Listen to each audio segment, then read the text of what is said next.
Rich Gannon, former NFL MVP, is the co-host of the SiriusXM Blitz with Bruce Murray on SiriusXM NFL Radio, Channel 88, and on the SiriusXM app. And Rich is kind enough to join us once again on the Zach Gelb Show. Rich, good to have you on. I know it's been a while. How you been? Zach, doing good, my friend. It's been a crazy couple of days. I tell you, I'd love to be an NFL agent right now. You know, those guys are just busy on the phones making a lot of money for their clients. Yeah, no, it's not a bad life. So let me ask you a little bit about your Raiders to start. I know that it's been obviously more than a few weeks, but what was your reaction when they ended up hiring Pete Carroll to be their next head coach? Well, I thought it made a lot of sense. Look, they've been through 9 coaches since 2011, so they've had so much turnover. In fact, as much as any organization in football, I think Jacksonville has had 9 as well. So they needed to find some stability. They hired a new general manager, and they brought in a head coach that has been around the game a long time. In fact, Pete and I were together in Minnesota in 1987. He got hired by Bud Grant in 1985. So we know about his background as a position coach, as a coordinator, certainly as a head coach with a number of different organizations in college as well, winning a national championship at SC. So, you know, Pete brings some stability, some leadership, some know-how to kind of changing the culture and the environment in Las Vegas. And, of course, he brings a quarterback in that he's familiar with as well, and Geno Smith. So I think you look at the decisions that they're making, still they're not done. But I think when you look at what they've done initially, I think it makes a lot of sense. Well, that's the big thing, right? They go make the move for Geno Smith, and they trade a third-round pick for him. We'll see what happens contractually. But now a lot of people wonder, Rich Gannon, what the Raiders will do with the 6th pick. If Shedeur Sanders is somehow, some way still available with the 6th overall pick, do you think the Raiders should select him? I do. Look, if they've done all their due diligence and feel really good about, you know, Shedeur, then they should pull the trigger. Look, I think you look at the model that the Packers have had when they had Brett Favre and they decided to take Aaron Rodgers. When they had Aaron Rodgers, they decided to take Jordan Love. I think, you know, you look at Geno Smith, done some really good things the last 3 years, but he's 34 years old. I think you're always looking for competition at that position. The other thing I would say, Zach, is that, you know, they've got a quarterback behind Geno Smith that I think there's certainly some familiarity with and some comfort level with inside the organization. Aiden O'Connell's first year went 5-5, won 3 games in the division against the Chiefs, Chargers, and Broncos. And despite the fact that they fired his head coach and replaced the play caller, and they did that again last year with the play caller. So, you know, I think there's some upside there. I think there's some experience. I think this is a guy that can step in a moment's notice and put your team in the finish line. But you know, I think Geno Smith is a guy that can provide some stability, some leadership, and some production for the Raiders moving forward. But you always have to be, you know, looking at that position. And if there's a quarterback, it may not even be in the first round. I think you look at what happened last year, even Bo Nix. You know, in fact, there was a run on quarterbacks, and then we weren't sure what the Broncos were going to do. But you look at those quarterbacks last year, all of them. I mean, whether it was Drake May, whether it was just Jaden Daniels, Bo Nix, they all played well, and I think there's some real merit to having that conversation in house. I don't know how much you're able, Rich, get into watch Shedeur Sanders, but when you see him play, just what are your thoughts on him as a quarterback? Well, I like the pedigree. Let's start there. I mean, that's the fact that he's been around football his entire life. The fact that, you know, he grew up in a household where football was important. I think everywhere he has been, you go back and you study him at Jackson State before transferring to Colorado. He did some good things there. And then even last year, I mean, he set a school record with 64 career passing touchdowns, led the FBS. School record, 74% of his passes were completions. You know, he does some things well. I think the fact that, you know, he's got good arm talent. I think the ability to, change the launch point when needed. Good eye discipline. I think he shows a willingness to stand in the pocket and take a hit. That's really apparent when you watch him. The guy's not going to flinch. I think very good ball placement and accuracy when he throws and moves inside the pocket. So, you know, I think he has a lot of competitive reps out there. I think you just have to do your due diligence. I think overall very talented and experienced prospect. He's been around the game his entire life. I think he knows what success looks like.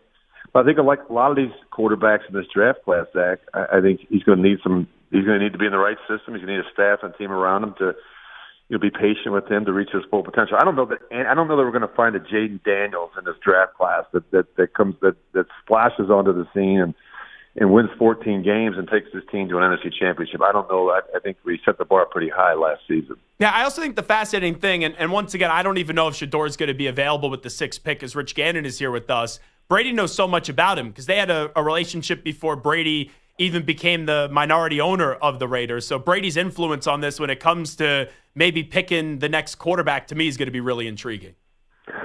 Well, Will, I think the fact that you have someone around the organization that's it's one at the highest level that knows what success looks like, knows what a culture and an environment that's conducive to winning looks like.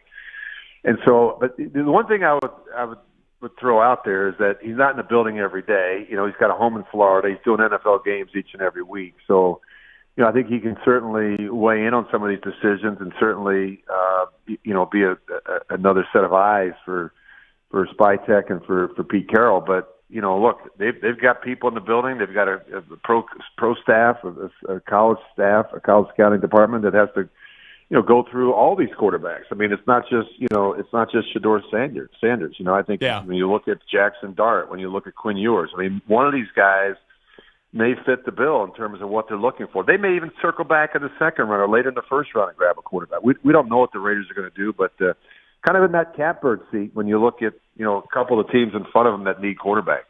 Rich Gannon here with us. If you're Caleb Williams, you got to be pretty happy. You got 3 new offensive linemen. You revamped that offensive line, Rich, and also you get a brilliant play caller in Ben Johnson. We'll see how he makes a transition to becoming a head coach. But seems like the Bears have had a good offseason so far. It's incredible. When I look at Caleb Williams last year, Zach, I think there's a lot of things that you're pleased with. The fact that he played every game, he showed some real toughness and resolve despite the fact that he got sacked more than any quarterback in the league. I think the expectations were really high. I think what happened to him last year was unfortunate. They fired the head coach, they replaced the play caller, and they replaced the play caller with someone who doesn't have a lot of experience doing it. The offensive line play wasn't great, and I think when you look at what they've done with, Tooney and Jackson and Dahlman, that's a great start. Now we always talk about when you build a football team, you want to be strong down the middle, and I think that's what they're trying to do in Chicago. They got this good, talented young quarterback. Want to make sure that he's upright, make sure he's got a cleaner jersey this season than he did last season. Let me get your thoughts on Justin Fields landing with the Jets on a 2-year deal, $30 million guaranteed. What can you expect out of Justin Fields this year in the Big Apple? Yeah, I thought he did some good things last year in Pittsburgh before they yanked him and threw in Russell Wilson. I thought he handled the situation well. I thought that I think he showed improvement over what we saw from him the first 3 years in Chicago. There's no question in my mind that Justin Fields is an ultra-talented quarterback. I mean, he can make all the throws. He can create and extend and manufacture offense. Where he has to be better is functioning from the pocket. He's got to be better on third down. He's got to be better in the red zone. He's got to be better in situational football. But I think the big thing with him is can he learn to slow down the game, quiet his feet, and sit in there and be better with anticipation and accuracy when he has to throw the ball from the pocket. Rich Gannon here with us, the co-host of the SiriusXM Blitz with Bruce Murray on SiriusXM NFL Radio Channel 88 and on the SiriusXM app. Rich, right now I feel like Rodgers is going to wind up with the Steelers, and then you're going to see Russell Wilson go to the Giants, and maybe the Giants will still find a way to get a quarterback in the draft. Is that kind of what you're expecting as well? I think if you're Aaron Rodgers and you're sitting back and you're just looking at what's already transpired, and you say to yourself, what's the best landing spot for me? Maybe even before, Daniel Jones signed in Indianapolis and some of these other situations with obviously Darnold going to Seattle and such. I think this is a great situation for Aaron Rodgers. If I were Aaron Rodgers, I'd be pushing my agent to get a deal done as soon as possible. Why? Even despite the struggles they had last year at the quarterback position, this team still won 10 games and made the playoffs. They've got a good football team. They just went out and got DK Metcalf. They have George Pickens. You've got some talent at the running back position. They've got a good defense. They've got one of the best defensive players in football, T.J. Watt. I think the big thing with Aaron Rodgers, he's got to be willing to be uncomfortable. He's got to be willing to work with the coaching staff and Mike Tomlin and the folks in Pittsburgh and just simply say, you know what, I'm going to commit myself to the entire off-season program. I'm going to do everything that's necessary. I'm not going to go on any trips during the season or during minicamp. I'm just going to commit to being, the guy in the building every day and being one of the guys in Pittsburgh. And if he's willing to do that, I still think there's plenty of talent there. He's obviously not the same player he once was, but if you really study the tape from last year, he's still got great arm talent. He still can move a little bit, protect himself. I just think he was so frustrated, Zach, with what happened last year. The coaching situation, firing the head coach, replacing the play caller, lack of communication, guys that weren't held to a certain standard, guys that didn't know what to do, guys that weren't running the right routes, guys that weren't getting the right depth. He needs to go somewhere where there's some professionalism, accountability, attention to detail. He can get that in Pittsburgh with Mike Tomlin and Arthur Smith. You know how quarterbacks, though, could be, especially when they're disestablished and they get to their older years. I think Rodgers should go to the Steelers, but I don't know how much different of an Aaron Rodgers you're going to get in terms of the commitment and all that stuff. Well, the thing that's what you have to decide. Like, if I'm Mike Tomlin, that's where we start. Like we sit down. We're not going to talk about the tape. We're not going to talk about football. We're not going to talk about the offense, what that's going to look like for today. I'm just going to sit there and say, hey, what do you want? What do you want with your career? You're at a point in your career. You'll be 42 in December. Do you want to go out before you go to Canton and get that gold jacket? What do you want to accomplish?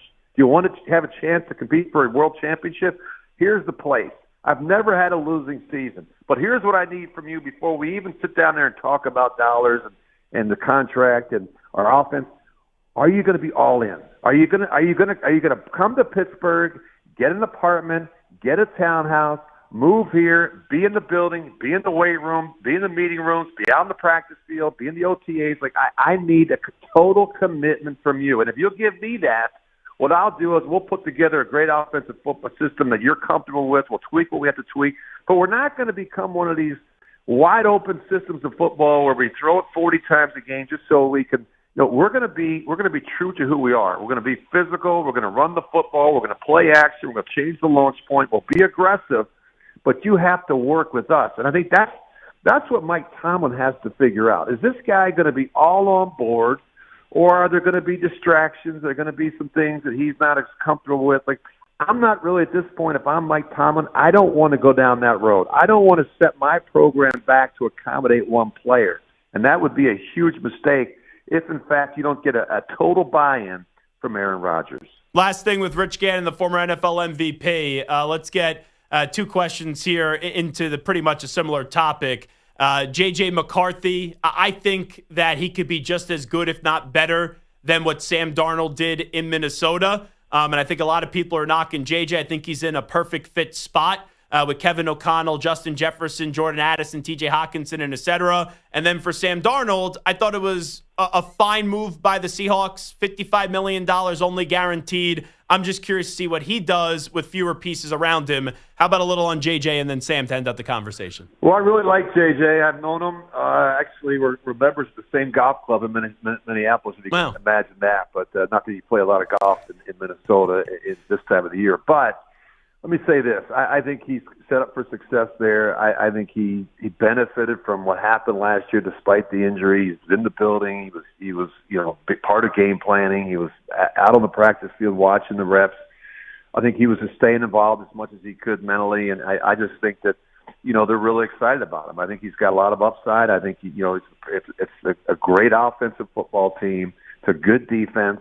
It's a head coach that played the position, that's coached the position, that sees the game through the eyes of the quarterback. I think it's a really good situation for J.J. McCarthy. Now, certainly the expectations are based on what happened with Sam Darnold last year. That they're not going to be very patient, but I just think he'll be fine. I think it's a good situation for J.J. I think he was well trained at Michigan with Jim Harbaugh, and I think Sam Darnold.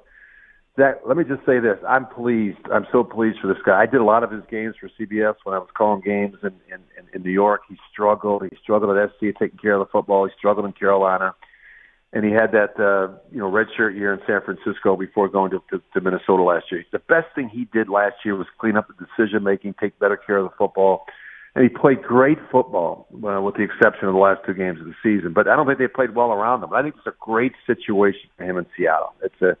It's a great organization. You've got a good young coach, and you've got a play caller that I think understands protections and how to put the quarterback in a position to have a chance to be successful week in and week out. He is Rich Gannon, the former NFL MVP. He's also the co-host of the SiriusXM Blitz with Bruce Murray on SiriusXM NFL Radio, Channel 88, and on the SiriusXM app. Rich, always appreciate it. Thank you. Zach, you're the best. Thanks, brother.